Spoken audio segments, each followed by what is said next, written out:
तुम्हारे जीवन जीवो बड़े छोटे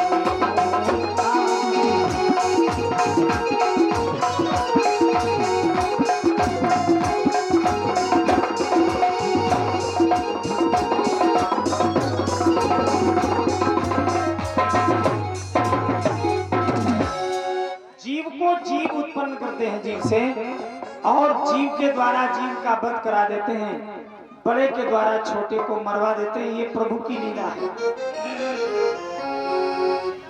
इसमें तुम हस्तक्षेप ना करो। ध्रुव जी ने युद्ध करना छोड़ दिया।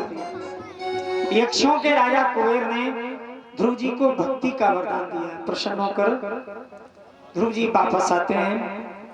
36,000 वर्ष तक राज्य करते रहे। पुनः राज्य त्याग करके मधुबन में पहुंचे, यमुना के किनारे नित्य भजन करते हैं। जब इनका अंत समय आया तो भगवान का भेजा हुआ विमान आया। विमान में पार्षद थे। पार्षदों ने हाथ जोड़कर प्रार्थना की, अब आपका यहां से अन्न जल उठ चुका है, प्रभु ने विमान भेजा है, आप पधारिए और चलिए। उसी समय मृत्यु आई। ध्रुव जी से प्रार्थना करने लगी, बोले हमें भी स्वीकार करो। ध्रुव ने कहा तुम कौन हो? बोले मृत्यु। ध्रुव जी ने कहा तुम्हें अवश्य स्वीकार करेंगे। ध्रुव जी ने केस पकड़ के मृत्यु को झुका लिया, मृत्यु के शीश पर पैर रख करके विमान पर सवार हो गए। बोलो नारायण भगवान की। भगवान का जो भक्त होता है उससे मृत्यु भी भयभीत रहती है, मृत्यु भी डरती है। विमान चलने लगा, लेकिन जब विमान चला तो ध्रुव जी को मां की याद आने लगी।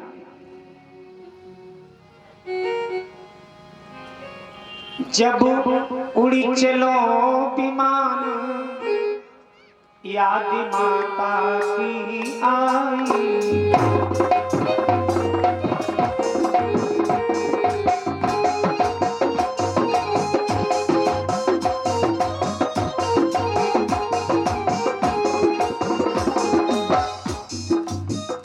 जब उड़ी चलो विमान याद माता की आई। समुझी पार्षद भाव मातु गति नहीं बताई।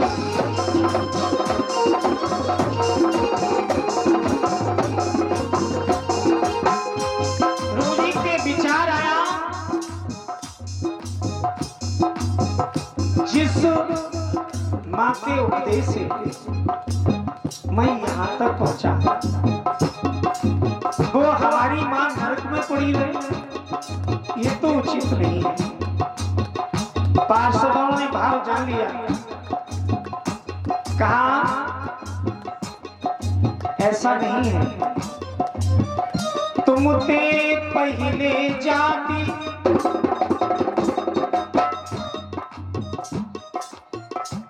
तुमसे पहले जाती मातु क्यों चिंतित होवे, क्यों नहीं पावे सुगति जास सुत तुम सब।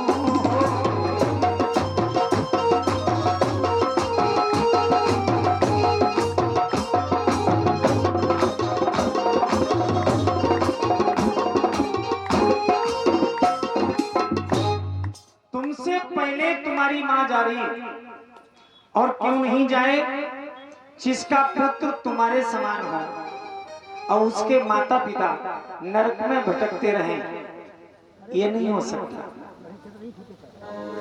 यही है, अगर हम चाहते हैं सदगति प्राप्त करना तो अपनी संतान को सुधारें। एक बड़ा सुंदर दृष्टांत है। एक कौवा वन में रहता था, एक दिन हंस हंसनी का जोड़ा उड़कर आया, उसी वन में रात्रि हो गई। तो कौवे से प्रार्थना की, भैया आज ये रात्रि हम आपकी कुटी पर बिता लें। कौवा चालाक पक्षी होता। कौवे ने कहा हाँ, आपकी कुटी बिता लो। हंस हंसनी रुक गए, रात्रि व्यतीत की। प्रातः उठकर हंस हंसनी चलने लगे तो कौवे ने हंसनी की राह रोक ली। बोले तुम कहां जा रही हो? हंसनी ने कहा हम अपने पति के साथ अपने स्थान को जा रही। बोले फिर यहाँ कौन रहेगा, तुम नहीं जाओगे?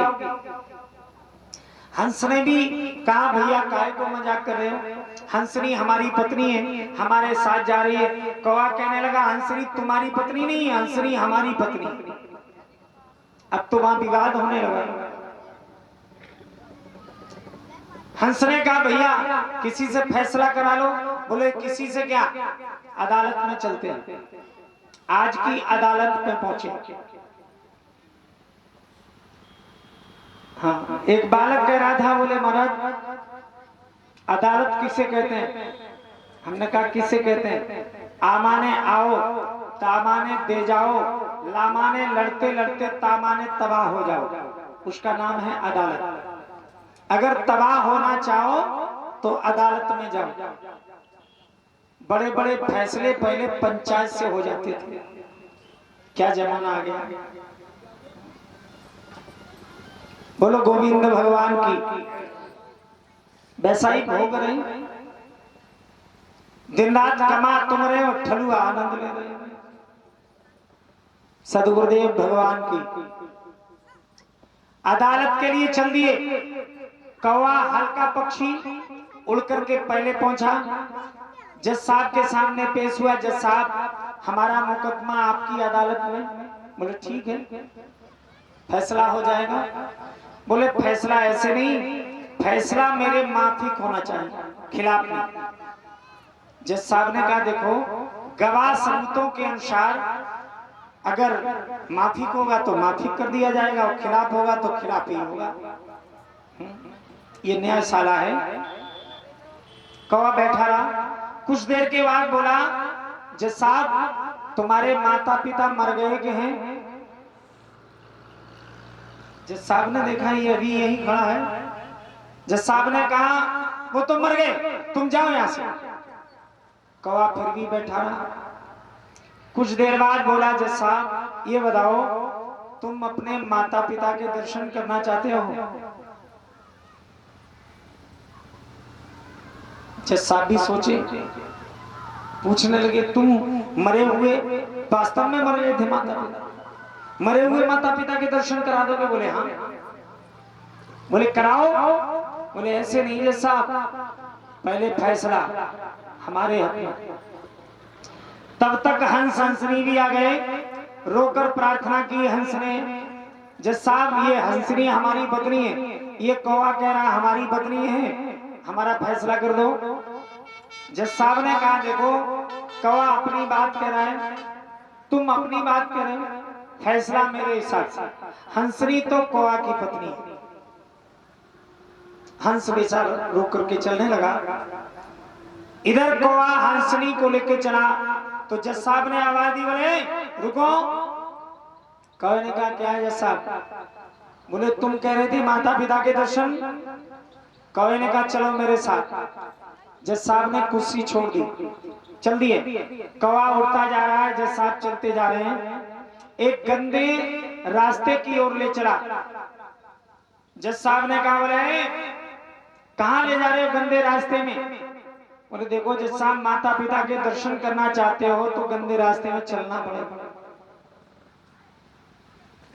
चलते गए, एक गंदे नाले के किनारे ले जाकर खड़ा कर दिया और कहा जज साहब देखो इस गंदे नाले में लंबी लंबी पूंछ वाले दो कीड़े रेंग रहे हैं, यही तुम्हारे माता पिता हैं। अरे मैं जज साहब और हमारे माता पिता गंदे नाले में कीड़े? बोले सुनो, जिसका पुत्र न्याय की गद्दी पर बैठकर अन्याय करता है उसके माता पिता को गंदे नाले में कीड़ा ही बनना पड़ता है।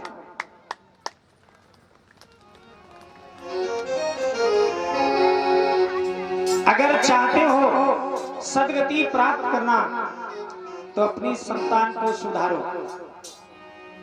बाबा लिखते हैं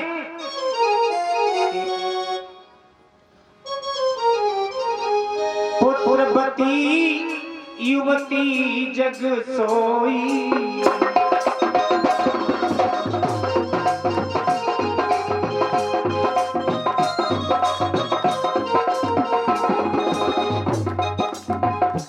पुत्रवती युवती जग सोई,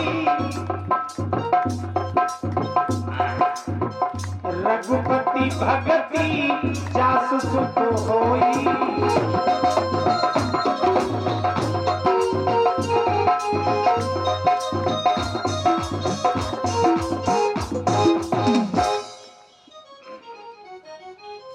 वही स्त्री पुत्रवती कहलाने योग्य है जिसका पुत्र भगवान का भक्त है। लेकिन बाद में तो बड़े भद्दे शब्द लिखे, नतरु बांझ भले बाद बियानी।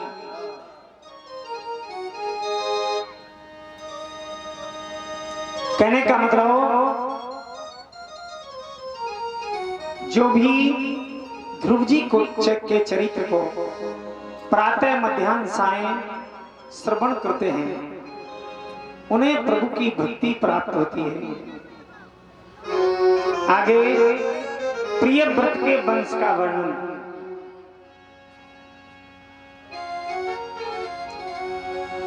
प्रिय व्रत ने पहले तो गृहस्थी आश्रम स्वीकार नहीं किया। इनका कहना था कि गृहस्थी को भोगने वाला नरक में जाता है। तो ब्रह्मा जी ने समझाया गृहस्थ आश्रम सबसे उच्च आश्रम है, अन्य सभी आश्रम गृहस्थ से ही लगते हैं।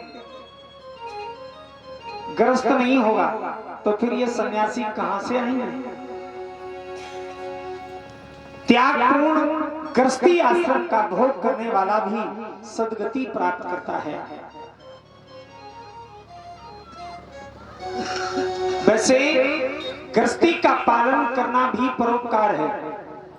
अगर हम विचार ये रखें कि हम संसार में आए हैं, ये हमें कर्तव्य का पालन करने को मिला है। गृहस्थी का जो पालन कर रहे हैं वो हमारा कर्तव्य है, ये हमारे हैं कोई नहीं। अगर इस तरह का भाव रखते हुए गृहस्थी का पालन करते हैं तो गृहस्थी पालन करना भी परोपकार है। बस परोपकार वही नष्ट हो जाता है कि इन सबको हम अपना मान लेते हैं। जब समझाया तो प्रियव्रत ने गृहस्थी आश्रम स्वीकार किया।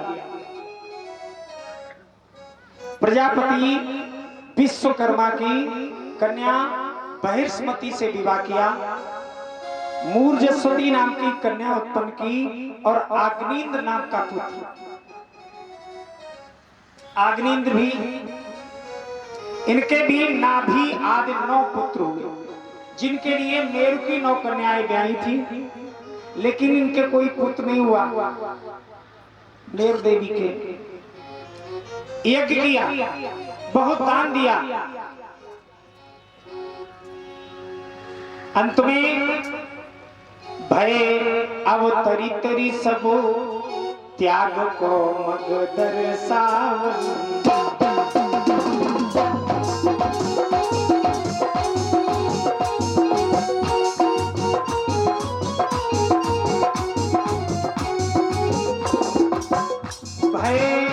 तरी तरी सब त्याग को मग दर्शावन। सन्यासी मुनि विमल दिगंबर अतिशय।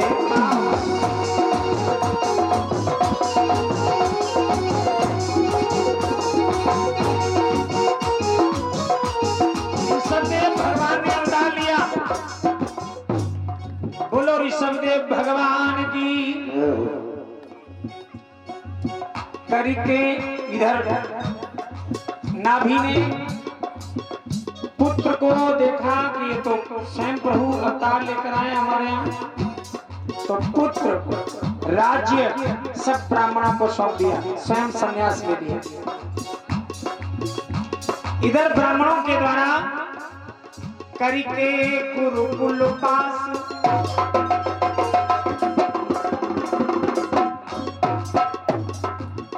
करके गुरुकुल पास राज्य को काज संभालो लई जयंती ब्याही इंद्र को मान।